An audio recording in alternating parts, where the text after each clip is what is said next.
Magandang araw po o magandang gabi man, mga kapatid at mga kalahi.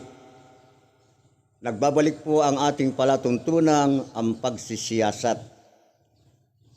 At ngayon ay magkakaroon po tayo ng isang paksa na tatalakayin na lagi nating naririnig datapwat hindi magkaroon ng kalutasan, mga problema na laging pinagtatalunan.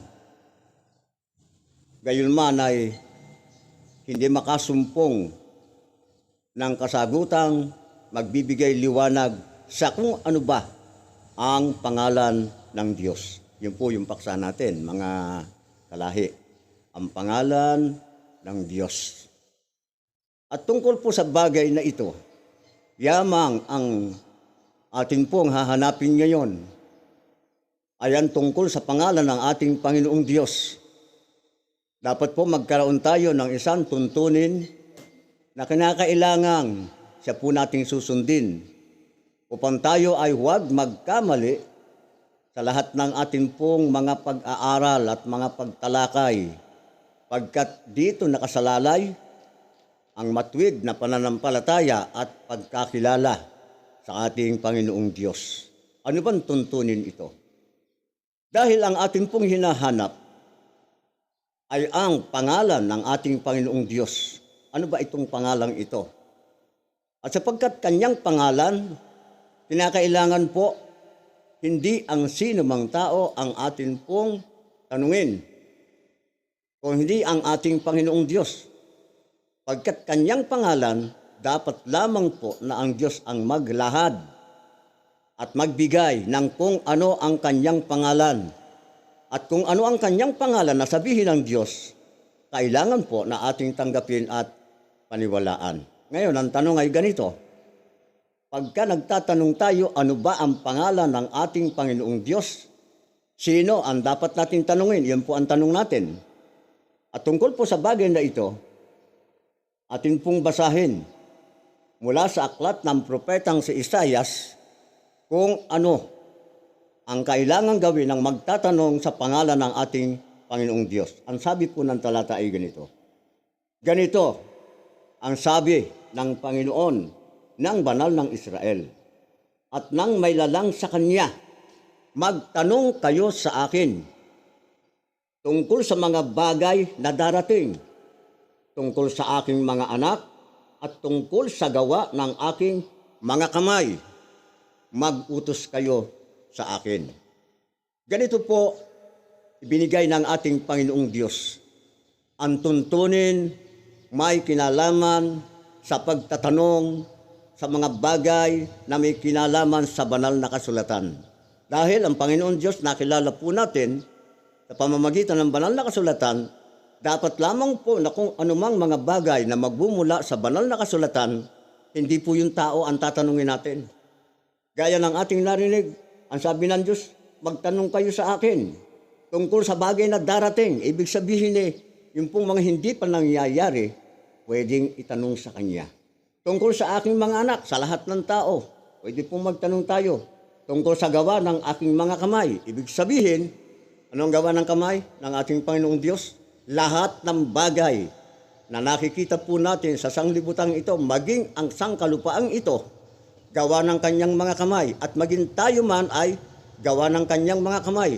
Kaya walang limitasyon ang kakayahan ng Diyos sa pagsagot sa mga katanungan na dapat pong ating maunawaan. Ang tanong ay ganito. Nagtanong tayo sa Diyos. Pagkatampaksa ng ating pag-uusap ay may kinalaman sa kanyang pangalan. Itanong nga natin sa Diyos, ano ba ang pangalan ng Diyos? Huwag sasagutan tao. Sapagkat hindi po nararapat na ang tao ang sumagot dahil ang nakataya dito mismo ay ang ating Panginoong Diyos. Kaya yung tanong natin, Diyos lamang ang sasagot. At paano bang paraan?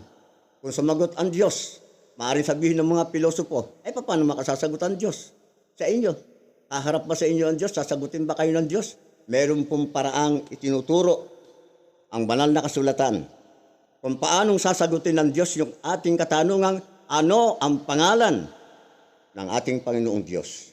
At ito po ay ating mababasa dito pa rin sa aklat ng propetang si Isayas. Ang kapitulo ay 34 at ang bersikulo ay 16. Pakinggan niya po natin. At ganito ang isinasaad ng talata.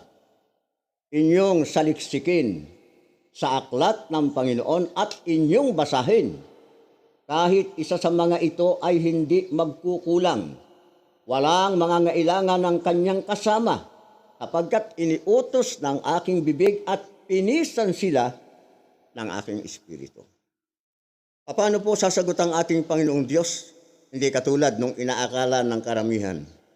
Kapagkat ang pagsagot ng ating Panginoong Diyos hindi sa pamamagitan ng tao, kung hindi sa pamamagitan ng kanyang banal na kasulatan. Ang sabi niya, inyong saliksikin sa aklat ng Panginoon. At kung itatanong natin, ano ang pangalan ng Diyos? Ano ang sagot ng Diyos? Inyong basahin. Saliksikin sa aklat ng Panginoon, ito pong Biblia at ating basahin. Mababasa po yan. Yung pangalan ng ating Panginoong Diyos na yan. Kahit isa sa mga ito ay hindi magkukulang, ang sabi ng Diyos. Ibig pong sabihin, anuman yung ating itanong, mayroong kasagutan, hindi magkukulang, sapagkat lahat ng kasagutan, sabi ng talatang ating binasa, pinisan na, inipon na ng ating Panginoon Diyos dito sa banal na kasulatan na ating pong sinasabing aklat na salita ng ating Panginoong Diyos. Kung ganyan po, malinaw, ano po, mga kapatid, mga kalahi, ang ating tuntunin. Pagka tayo ay nagtatanong, hindi ang tao ang dapat magbigay ng kasagutan kung hindi ang banal na kasulatan. At kung meron mang taong nagbibigay, bumabasa lamang po siya, katulad ko, bumabasa lamang po tayo ng mga talata ng banal na kasulatan na siyang kasagutan ng ating Panginoon Diyos sa ating mga katanungan. Kaya't narito na tayo. Ano ba ang pangalan ng Diyos? At sapagkat ang Diyos, ang siyang may pangalan na ating hinahanap, dapat po na ang Panginoon Diyos din ang siyang sumagot. At ano ang sagot ng Diyos? Paano niya pinakilala ang kanyang pangalan? Narito po ang sagot. Sabi nga ng banal na kasulatan na ating binabasa, kahit isa sa mga ito hindi magkukulang. Meron tiyak na kasagutan ng ating Panginoon Diyos sa lahat ng ating mga katanungan. At ang wika sa aklat ng Exodo, Kapitulo 6, versikulo 2 at 3, ganito po ang ating mababasa. At ang Diyos ay nagsalita kay Moises at nagsabi sa kanya, ako'y si Jehovah. At ako'y napakita kay Abraham, kay Isaac at kay Jacob, na Diyos na makapangyarihan sa lahat. Ngunit sa pamamagitan ng aking pangalang Jehovah noon ay hindi ako napakilala sa kanila. Ang linaw naman, di po ba? Simple-simple yung ating naging katanungan sa Diyos. Ano ang pangalan ng Diyos? Ang sagot ng ating Panginoon Diyos, ako'y si Jehovah. Dahil ang sabi ng ating Panginoon Diyos, inyong basahin sa aklat ng Panginoon, hindi magkukulang. Narito na ang lahat ng mga kasagutan sa anumang katanungan. At yun po ang naging kasagutan sa atin ng banal na kasulatan ng Diyos mismo ayon sa pagkakasulat sa talatang ating pong binasa, Exodo 6, 2 at 3. Malinaw, ano ngayon ang pagtatalo? Ano ngayon ang problema? Alam po ninyo, hindi po kinilala ng iba ang talatang atin pong binasa. Hindi nila matanggap na yung pangalang binasa po natin ay siyang pangalan ng ating Panginoong Diyos. Minsan, nanonood po ako sa YouTube sa isang indoctrination. Meron pong isang nagtanong ng ganito, brother, hindi po ba ang pangalan ng Diyos ay Jehovah? Binasa nga po itong talata na atin pong binasa. Alam niyo sagot ng brother? Ganito po. Alam niyo kapatid, yan pong binasa ninyo yan, spurious yan. Spurious. Ano ba ibig sabihin ng spurious yung isasalin po natin? Sa ating lingwahe, sa ating wika, ang kahulugan po niyan ay huwad, falsifikado, hindi totoo. Ganyan po kinilala ng mga iba ang tungkol sa pangalan ng ating Panginoong Diyos. Ibig pong sabihin, nang sabihin ng Diyos, ako'y si Jehovah, sasabihin ng tao, spurious yan, yung pangalan mo na yan, huwad yan, falsifikado yan. Bakit ganun? Sinasabi na ng banal na kasulatan. Ang sabi kasi, hindi daw totoong ito ang salin. Sa ating, ng wika, ng ating, sa pangalan ng ating Panginoong Diyos. Marami yung sinasabi. Nung tanungin, nung nagtatanong, yung brother doon sa indoctrination, ano pong pangalan ng Diyos? Alam niyo binasa? Sa 9 ng Mateo.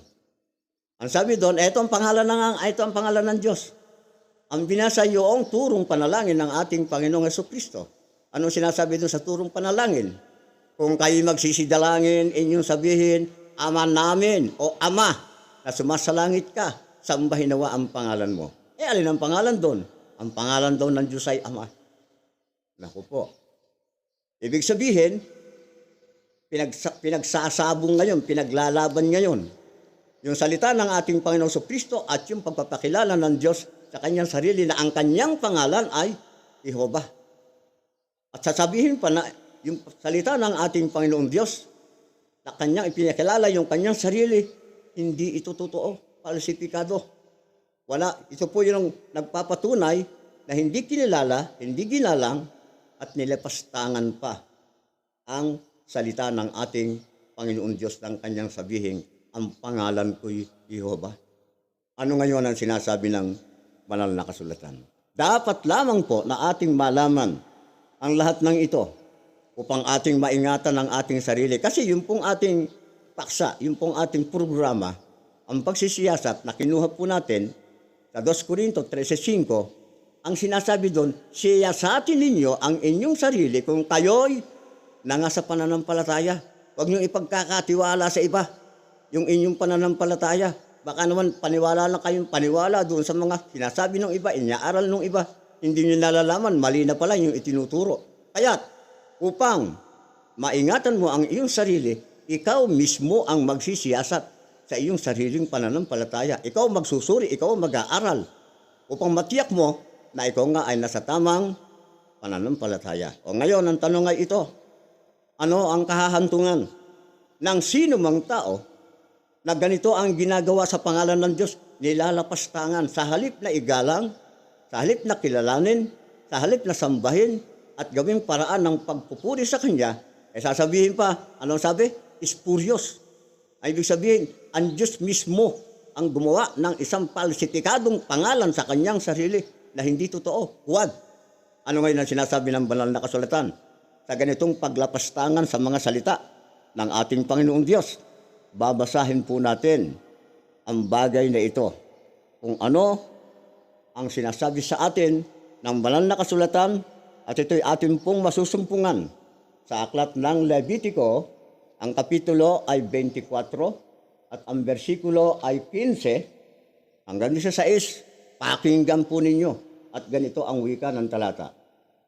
Sabi, at sasalitain mo sa mga anak ni Israel na iyong sasabihin, sino mang mapanungayaw sa kanyang Diyos ay magpapasa ng kanyang sala.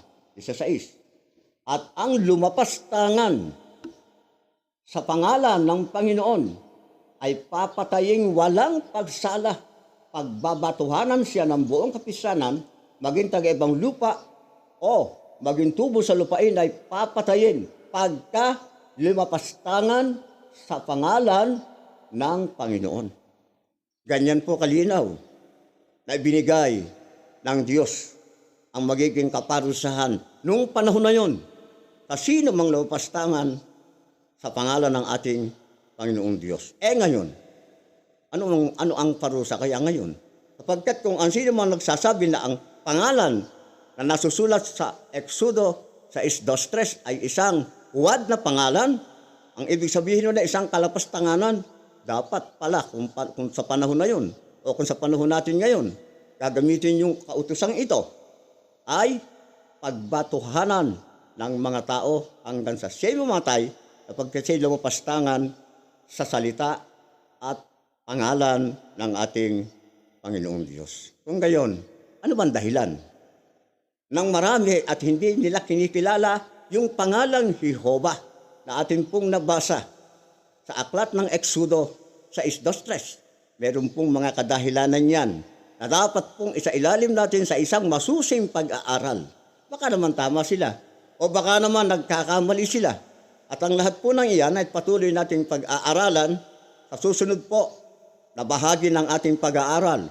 Part 2 ng ating pag-aaral at pagtalakay sa pangalan ng ating Panginoon Diyos, makikilala na po natin ang mga dahilan kung bakit marami ang hindi kumikilala sa pangalan ng ating Panginoong Diyos at nilalapastangan gaya ng ating pong narinig na pahayag sa mga sandaling ito. Kaya po, mga kapatid, mga kalahi, pansamantala po, hanggang dito muna ang ating pag-aaral hanggang sa susunod na episode at patuloy po na ating tatalakayin ang bagay na ito. Sumaatinawa ang Panginoon. Magandang araw po sa inyo.